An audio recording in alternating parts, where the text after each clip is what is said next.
गणपतये नमः। हर हर महादेव।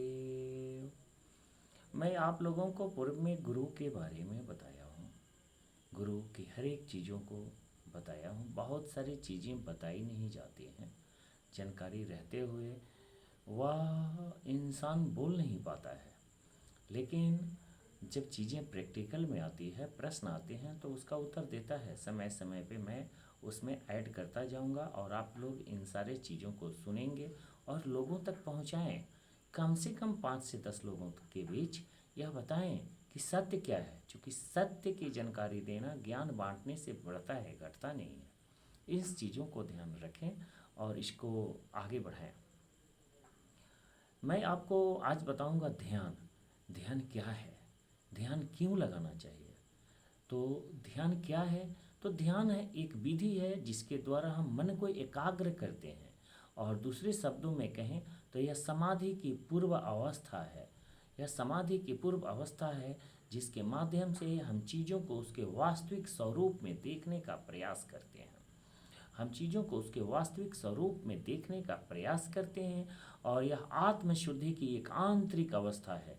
इसका मुख्य उद्देश्य होता है मुक्ति, या दूसरे शब्दों में कहें तो आत्मज्ञान, या और इसको विस्तृत रूप में कहें तो मोक्ष है। तो मोक्ष प्राप्त करने के लिए, ईश्वर को प्राप्त करने के लिए, अपने जीवन के उद्देश्यों को प्राप्त करने के लिए हमको ध्यान की आवश्यकता है। और यह ध्यान लगेगा कैसे, हम ध्यान की उस अवस्था तक पहुँचेंगे कैसे? बहुत सारे लोग हैं कि 2-2 घंटा बैठे रहते हैं और उसके बाद उनका मन चारों तरफ भटकते रहता है और फिर ध्यान नहीं लगता है।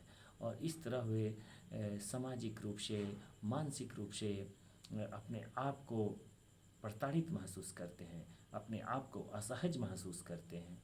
इस परिस्थिति में हम आपको बताते हैं कि ध्यान कैसे करना है, क्या करना है।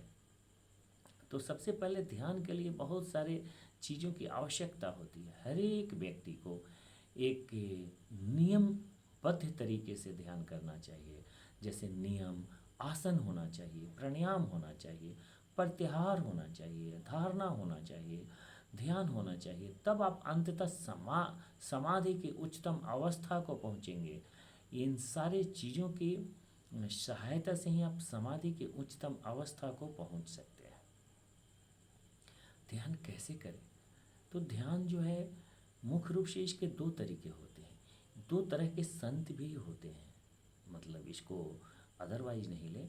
एक होते हैं कि गुरु द्वारा दीक्षित, एक होते हैं मनमुखी। तो जो गुरु द्वारा दीक्षित होते हैं और जिनका शक्तिपात होता है, जिनका भी इस पृथ्वी पे शक्तिपात हुआ है, उनको ध्यान में किसी तरह की कोई समस्या नहीं आती है। बहुत ही कम, मतलब 1% बोले। लेकिन जिनका शक्तिपात नहीं होता है और जो बिना शक्तिपात के दीक्षित होते हैं, जिनको गुरु गुरु मंत्र देते हैं, जिनको गुरु नियम बताते हैं, जिनको गुरु तरीका बताते हैं, उनको ध्यान में बहुत सारी कठिनाइयों का सामना करना पड़ता है। तो वह कैसी कठिनाइयाँ आती हैं? तो जैसे कि जिनका शक्तिपात के द्वारा जिनकी दीक्षा होती है, तो उनको गुरु जब शक्तिपात करता है तो उसी समय ईश्वर की छाया प्रदान करता है और अपनी छाया भी लगाता है। तो सामने तो महादेवी और महामाया और महादेव रहते हैं। जो भी उनके इष्ट होते हैं वे सामने सामने रहते हैं। तो जब सामने आपको कोई प्रकाश पुंज दिखाई देगा, कोई छाया दिखाई देगा, कोई देवी दिखाई देंगी, तो आपको तो ध्यान ऐसे ही एकाग्र हो जाएगा, आपका मन उस प्रकाश की तरफ, चूँकि वह तो एक कौतूहल वाली चीज़ होती है।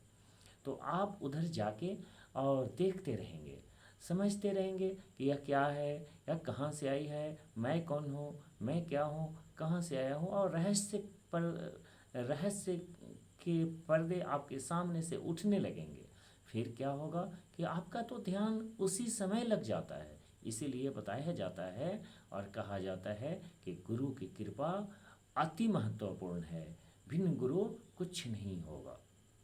दूसरा होता है वे लोग जो मन मुखी होते हैं, वे लोग जो और गुरुओं से दीक्षित होते हैं, जो गुरु सात आठ प्रकार के नियम बताते हैं और फिर कहते हैं ऐसा आसन लगाओ, इस तरह मंत्र करो, मन को खुला छोड़ो, मन जहाँ जा रहा है जाने दो, वो अपने आएगा घूम के। इस तरह पूरा जीवन बीत जाता है और हमारा मन एकाग्र नहीं होता है और फिर हम क्या करते हैं कि उसी में लगे रहते हैं और अब मेरी आत्मा कहती है, आपकी आत्मा कहती है, उन सारे लोगों की आत्मा कहती है कि जिनको भी इन समस्याओं का सामना करना पड़ता है वह बहुत ही दुखी होते हैं। तो मैं आपको ध्यान के बारे में इस शुरुआत कर दिया हूँ। आप लोग सारे मेरे वीडियो को देखते रहें और लोगों तक पहुँचाएं और अगले वीडियो में मैं बताऊँगा। यह तो ध्यान हो गया, अब ध्यान करें तो करें कैसे, कैसे आसन लगाएं, किन चीज़ों की सहायता लें और किस मंत्रों के द्वारा, अगर आपका शक्तिपात नहीं हुआ है तो किस मंत्र का यूज करें, कैसे करें। बहुत सारी चीज़ें हैं, मैं बहुत सारी चीज़ें आप लोगों को बताऊंगा जो एक असामान्य होगा, जो धर्म के किसी भी पुस्तक में नहीं मिलेगा। इसलिए आप लोग सुनते रहिए, देखते रहिए और हमको भी बताइए कि मैं क्या बोलूं, आपको क्या जानना है। जय माँ, जय माँ, जय माँ।